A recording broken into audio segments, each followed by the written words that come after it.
अस्सलाम वालेकुम viewers, dear Zafar channel में एक नए टॉपिक के साथ आपको वेलकम करते हैं। डियर व्यूवर्स, आज हम लोग पढ़ेंगे सीटीडी की जो पोस्टें आई है बलूचिस्तान पब्लिक सर्विस कमीशन में उसके बारे में।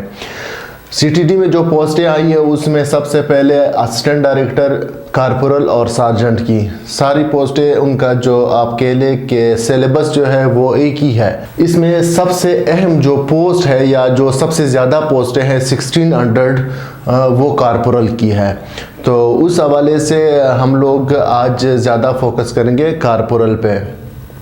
बाकी वैसे अगर देखा जाए सार्जेंट की, कारपोरल की, असिस्टेंट डायरेक्टर की, उनका जो कोर्स आउटलाइन है या जो सिलेबस है वो तकरीबन सेम ही है। दो पार्ट से, इंग्लिश का और जनरल इंटेलिजेंस का। इंग्लिश का 20 मार्क्स या 20% और जनरल इंटेलिजेंस का 80 मार्क्स या 80 MCQs या 80% वेटेज ये है।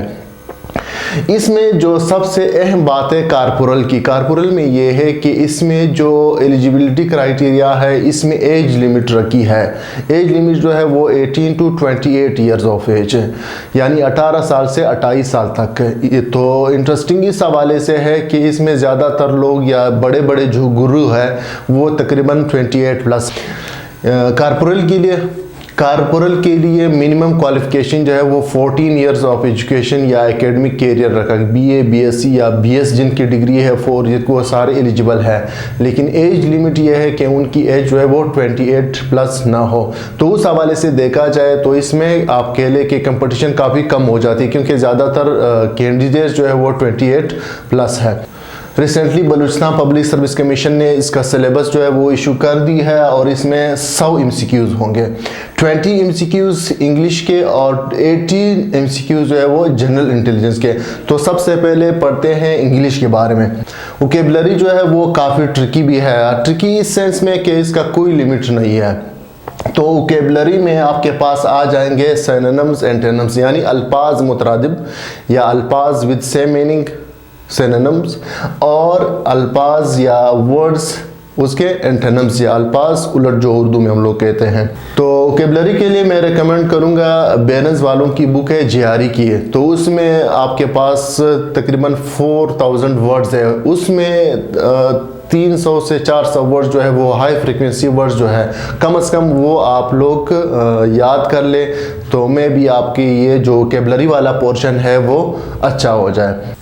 उसके बाद आ जाते हैं ग्रामर पे। ग्रामर में आप कह लें कि इंग्लिश ग्रामर जो है वो काफ़ी लेंथी है। ग्रामर में आपके पास पंक्चुएशंस आ जाते हैं। ग्रामर में आपके पास parts of speech, tenses, active voice, passive voice, direct indirect, ये आर्टिकल्स ये आ जाते हैं। इसकी आपने तैयारी करनी है। और लास्ट में जो है वो सेंटेंस स्ट्रक्चर जो है। सेंटेंस स्ट्रक्चर आपको पता है कि सेंटेंस स्ट्रक्चर की भी काफ़ी कैटेगरीज है। इसमें एक category simple sentence, compound sentence, complex sentence, simple compound sentence. ये जो सेंटेंस जितनी भी स्ट्रक्चर है, या आप कह लें कि subject plus verb plus adjective, subject plus verb plus noun, या subject plus verb plus adverb, जितने भी आपके पास स्ट्रक्चर है वो आपने लाजमी देखने हैं और याद करने, ताकि आपका इंग्लिश वाला जो 20% वाला पोर्शन है वो सही हो।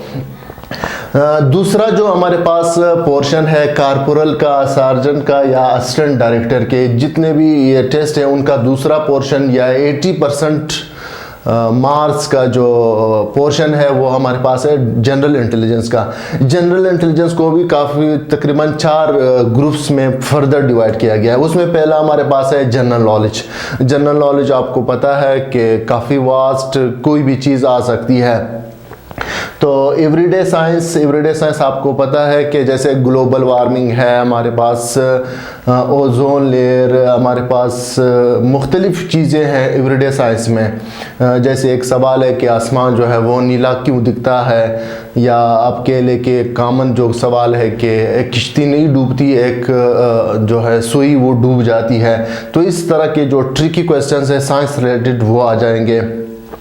उसके बाद हमारे पास है इस्लामिक स्टडी और पाक स्टडी। इस्लामिक स्टडीज़ का आपको पता है कि इस्लामिक स्टडीज़ में जितनी भी एमसीक्यूज़ है या आपके लिए के पाक स्टडीज़ के जितनी भी क्वेश्चंस है या जितने भी एमसीक्यूज़ है वो इस पोर्शन में आ जाएंगे। सपोज़ इस्लामिक स्टडीज़ में आ जाते हैं एमसीक्यूज़ कि आपके लिए कि ज़कात का जो मसारिफ है या ज़कात का जो ज़िक्र है वो कौन सी सूरा में आया है, कौन से सूरा में 2 बिस्मिल्लाह है या कौन सी सूरत जो बग़ैर बिस्मिल्लाह के हैं। तो इस तरह के एमसीक्यूज़ आपके पास आ जाते हैं। तो पाक स्टडीज़ में हमारे पास आ जाते हैं मुख्तलिफ इवेंट्स, मुख्तलिफ डेट्स, मुख्तलिफ पर्सनैलिटीज़ आ जाते हैं, मुख्तलिफ मूवमेंट्स जैसे खिलाफत मूवमेंट आ गया, फिर उसके बाद सर सैयद अहमद ख़ान के सर्विसेज है या शाह वलीउल्लाह जो है उसके मुख्तलिफ डेट जो है, उसके बाद कैबिनेट मिशन, मुख्तलिफ काफ़ी चीज़ें हैं उसमें। कॉन्स्टिट्यूशन जो है वो 1973 का, उसके बाद उसमें जो अमेंडमेंट्स, कितनी अमेंडमेंट्स हुई है, तो काफ़ी चीज़ें हैं,